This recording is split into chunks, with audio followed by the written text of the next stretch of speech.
El 24 de marzo de 1976 comenzó uno de los peores momentos de la historia argentina. El denominado Proceso de Reorganización Nacional fue una dictadura cívico-militar llevada a cabo por una junta militar integrada por los representantes de las tres Fuerzas Armadas. Jorge Rafael Videla, desde el Ejército; Emilio Eduardo Macera, en nombre de la Armada y la Fuerza Aérea, era representada por Orlando Ramón Agosti. Fue cívico porque contaba con el apoyo de una parte de la sociedad. Los sectores más conservadores de la Iglesia, la sociedad rural, grupos empresarios y financieros y gran parte de los medios de prensa. Y bueno, militar porque aparte de contar con todo su apoyo, fueron quienes lo llevaron a cabo, derrocando al gobierno de María Estela Martínez de Perón. A partir del 24 de marzo se implantó la persecución en todo el país y más de 30.000 personas fueron secuestradas, torturadas, asesinadas y desaparecidas. Se crearon en el país más de 350 centros clandestinos de detención. Los secuestros se hacían de forma clandestina e ilegal. Grupos de tarea eran quienes secuestraban a los que consideraban subversivos y pedían zona liberada para no cruzarse con fuerzas de seguridad. Un ejemplo de un centro clandestino es la Escuela de Mecánica de la Armada, también conocida como ESMA, que en aquel entonces estaba comandada por Macera. Como el resto del país, se torturaba a los detenidos con golpes, picana eléctrica, quemaduras, submarino y demás métodos de tortura. Esto lo hacían con el fin de obtener el nombre y ubicación de otras personas consideradas subversivas. Para este gobierno militar, subversivos eran aquellas personas que no estaban de acuerdo con la dictadura, como estudiantes, profesores, sindicalistas, artistas, gremios y trabajadores. Subversivos no son solamente aquellos que asesinan con las armas, sino también los que desde otras posiciones infiltran en la sociedad ideas contrarias a la filosofía política que el proceso de reorganización nacional ha definido como pautas o juicios de valor para su acción.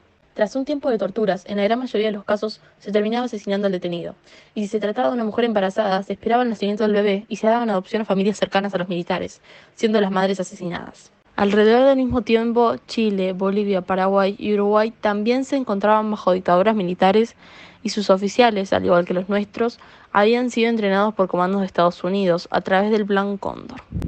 Para entender el surgimiento de este plan tenemos que entender el contexto de Guerra Fría y la doctrina de seguridad nacional, que planteaba que el enemigo estaba dentro del mismo país y buscaba eliminar las políticas de izquierda para así impulsar el nuevo modelo económico neoliberalista. En conclusión, el Plan Cóndor fue una campaña de represión política y terrorismo de Estado respaldada por Estados Unidos que incluía operaciones de inteligencia y asesinato de opositores. Este entrenamiento buscaba instalar centros clandestinos para torturar y secuestrar a los detenidos. El ministro de Economía de Videla fue José Alfredo Martínez de Hoz, quien implantó el modelo neoliberal que facilitaba la libre competencia entre productos extranjeros y nacionales, eliminando la política proteccionista que implantó Perón. Todo esto estableció una inflación anual de más del 400%, lo que trajo como consecuencias el cierre de fábricas, desempleo y hambre. Como bien dijo Rodolfo Walsh en su carta abierta a la Junta Militar, en la política económica de este gobierno debe buscarse no solo la explicación de sus crímenes, sino una atrocidad mayor que castiga a millones de seres humanos con la miseria planificada. La cronología de las dictaduras a partir de la de Videla, Macera y Agosti en el 76 serían: Viola en 1981, siendo destituido por la misma junta, quedando así Galtieri en el poder; luego Galtieri en 1981 y en 1982. El fin de su gobierno lo dio él mismo, ya que renunció tanto por la derrota de Malvinas como por las dificultades económicas que se le fueron presentando. Luego vino Vignone entre 1982 y 1983. En diciembre de este último año lo entregó el mando a Alfonsín, siendo este ganador de las elecciones realizadas ese mismo año, luego de más de 8 años sin elecciones. Para darle un cierre a todo lo que fue este episodio trágico de nuestra historia, vamos a darle lugar a un renombrado testimonio. El testimonio pertenece a Adriana Calvo, quien parió a su hija en un patrullero el 15 de abril de 1977, con las manos esposadas y los ojos tapados. El de Adriana Calvo es el caso 1 de la causa 1383, más conocida como el juicio a los comandantes o el juicio a las juntas. Fue la primera sobreviviente en tomar el estrado. Fue cofundadora y dirigente de la Asociación de Ex Detenidos Desaparecidos de la última dictadura cívico-militar. Adriana dio alrededor de 15 testimonios ante distintas instancias judiciales hasta su muerte, en diciembre de 2010. Yo iba acostada en el auto, vendada, los ojos vendados y con las manos atadas atrás. Me dediqué absolutamente todo el tiempo que duró el viaje a decirles que yo me iba en libertad, que a mí me habían dicho que me largaban, que me llevaran a un hospital.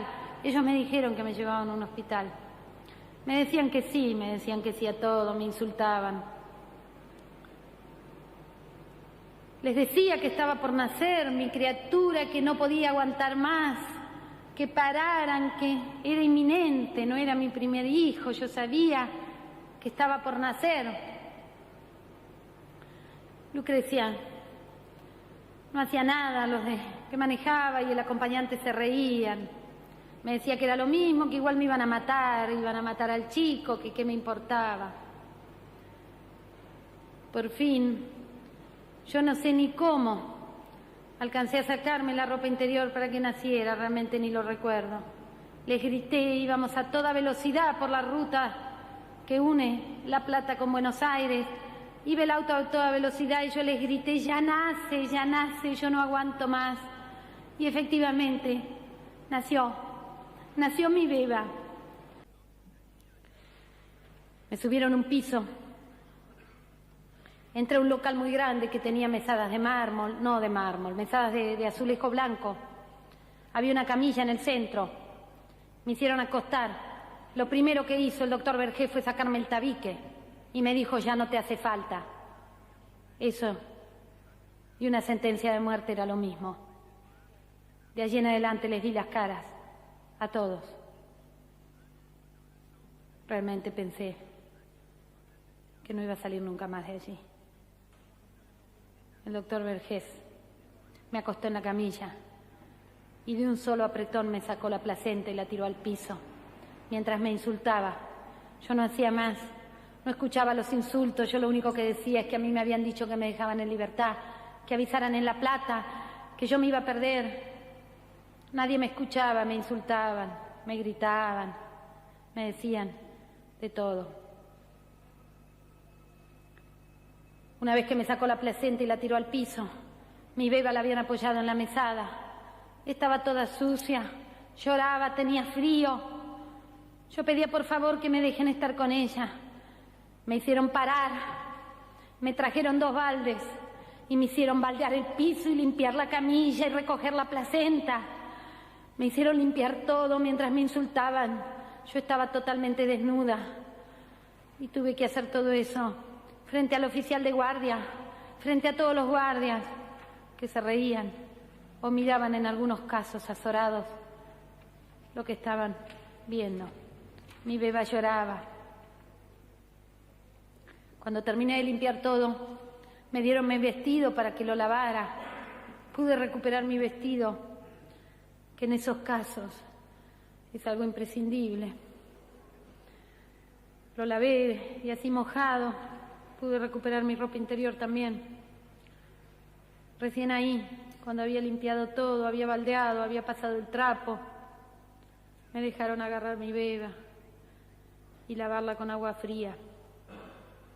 Y tuve esa noche la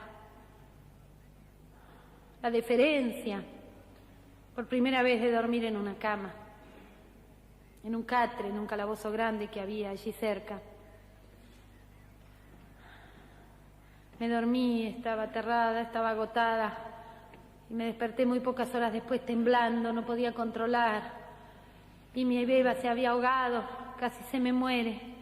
Se había ahogado con las flemas y yo estaba durmiendo. Para concluir, reproduciremos un video de la última jornada del juicio de las juntas, cuando el fiscal Estracera cerró su discurso acusatorio con una frase que marcó un hito en la historia argentina. Señores jueces, quiero renunciar expresamente a toda pretensión de originalidad para cerrar esta requisitoria. Quiero utilizar una frase que no me pertenece, porque pertenece ya a todo el pueblo argentino. Señores jueces, nunca más.